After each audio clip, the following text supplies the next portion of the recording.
Você já ouviu falar de uma criatura tão imensa e poderosa que nenhum ser humano poderia enfrentá-la? Um monstro que vive nas profundezas do mar, envolto em mistério, força e fogo? Essa criatura é chamada pela Bíblia de Leviatã. Hoje, nós vamos mergulhar em uma das histórias mais enigmáticas das Escrituras, a verdadeira identidade do Leviatã. Será ele apenas um animal gigantesco? Um símbolo do caos? Um inimigo espiritual? Ou será que sua história guarda lições muito mais profundas para a nossa vida? Fica comigo até o fim, porque a jornada de hoje vai prender sua atenção do primeiro ao último segundo. O Leviatã na Bíblia. A palavra Leviatã aparece algumas vezes nas Escrituras, principalmente nos livros de Jó, Salmos e Isaías. Em hebraico, o termo Leviatã significa algo como o que se enrola, o que se torce. A imagem que temos desde o início é de uma criatura gigantesca, serpentina, associada ao mar. Em Jó 41, encontramos a descrição mais detalhada. Um ser que solta fumaça pelas narinas, que tem escamas impenetráveis, dentes aterrorizantes e cuja força é impossível de domar. Deus pergunta a Jó: poderás tu pescar com anzol o Leviatã ou amarrar a sua língua com uma corda? A resposta é clara: ninguém é capaz de enfrentá-lo. Já em Isaías 27:1, o Leviatã aparece como um símbolo do mal. Naquele dia, o Senhor castigará com a sua dura espada, grande e forte, o Leviatã, serpente veloz, e o matará. E em Salmos 74, é lembrado como criatura derrotada pelo poder de Deus. Tu despedaçaste as cabeças do Leviatã. Mas quem, afinal, é esse ser? Ao longo da história, estudiosos e teólogos interpretaram o Leviatã de formas diferentes. Alguns acreditam que ele representava um animal real, talvez um crocodilo ou um grande réptil marinho que os hebreus conheciam. Outros o entendem como uma criatura mitológica, usada para representar o caos e as forças da destruição. O que sabemos é que o Leviatã sempre foi um símbolo de algo maior do que um simples animal. Ele representa o que o ser humano não pode controlar: o medo do mar, a força da natureza, o poder das trevas. E é justamente por isso que ele aparece em um dos livros mais poéticos e profundos da Bíblia, o livro de Jó. O contexto em que o Leviatã é mencionado no livro de Jó é muito significativo. Jó era um homem justo que enfrentava sofrimentos terríveis. Perdeu seus filhos, sua saúde, suas riquezas. Em meio à dor, ele questiona Deus, pedindo respostas para tanto sofrimento. E Deus, no final do livro, aparece para Jó em meio a um redemoinho. Mas, em vez de dar explicações diretas, ele mostra a Jó a grandeza da criação, os mistérios da natureza e, finalmente, descreve o Behemote e o Leviatã. É como se Deus dissesse: Jó, existem coisas que você não entende, forças que você não pode controlar. Se você não consegue lidar com criaturas como o Leviatã, como poderia entender completamente os meus planos? Ou seja, o Leviatã aqui não é apenas um monstro, mas um lembrete da limitação humana diante da soberania divina. Leviatã, no imaginário antigo. É importante lembrar que, no mundo antigo, muitos povos tinham lendas sobre monstros marinhos. Os babilônios falavam de Tiamat, uma deusa do caos representada como um dragão do mar. Os cananeus mencionavam Lotã, uma serpente marinha derrotada por Baal. A Bíblia, ao falar do Leviatã, também dialoga com esse imaginário, mas com uma diferença crucial. Para os outros povos, esses monstros representavam forças poderosas, muitas vezes incontroláveis.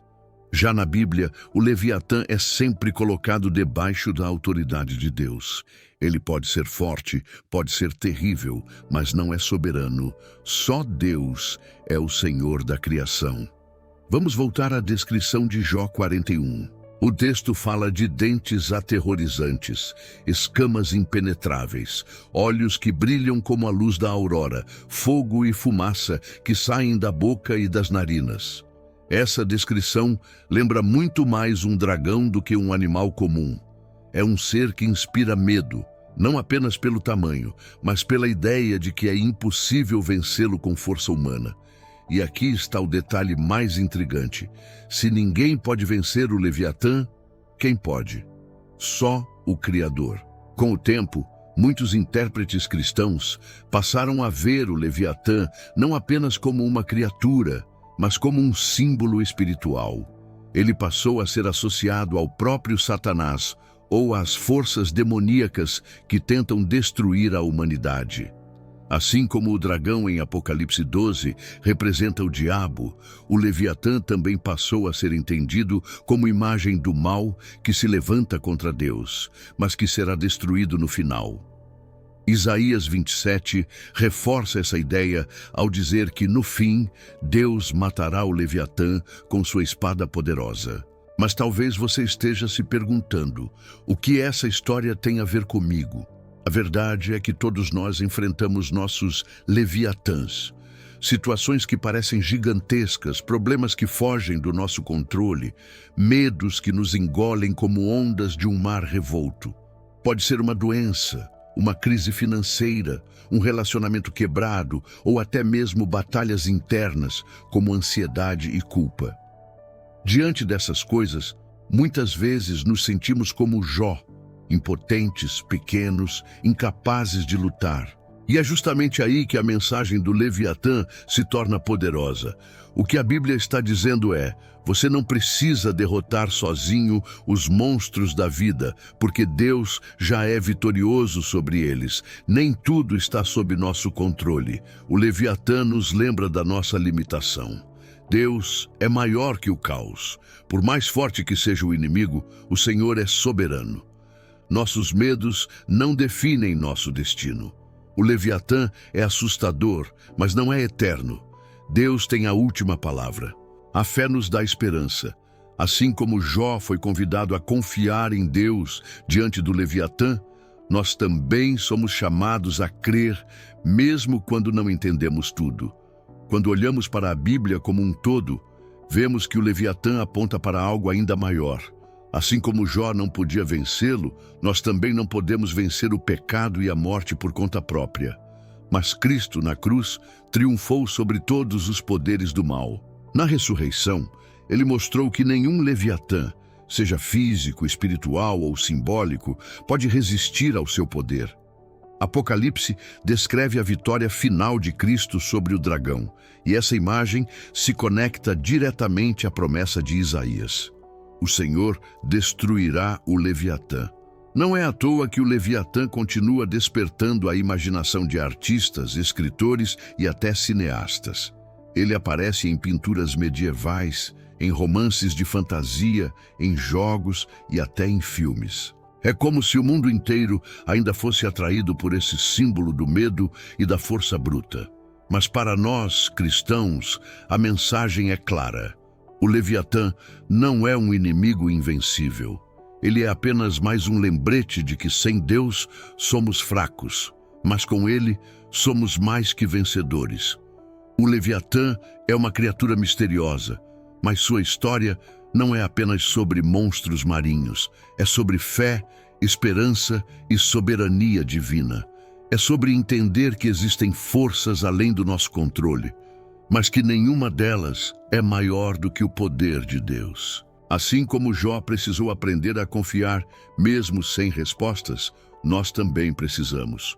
Quando enfrentamos nossos leviatãs, seja o medo, a dor ou a injustiça, podemos descansar na certeza de que o Senhor é quem luta por nós. E aí, o que você acha do Leviatã? Para você, ele é apenas uma criatura literal, um símbolo espiritual, ou os dois ao mesmo tempo? Deixe a sua opinião aqui nos comentários, porque esse é um tema que gera muitas interpretações interessantes. Se você gostou desse vídeo, não esquece de deixar o like, se inscrever no canal Foco Bíblico e ativar o sininho para não perder nenhum conteúdo novo. Compartilhe também com seus amigos e familiares. Quem sabe essa história não ajuda alguém a enxergar que, por maior que seja o Leviatã, Deus sempre será maior. Muito obrigado por assistir até aqui. Que a paz de Cristo esteja com você e que a certeza da vitória de Deus sobre todo o mal fortaleça sua fé. Até a próxima.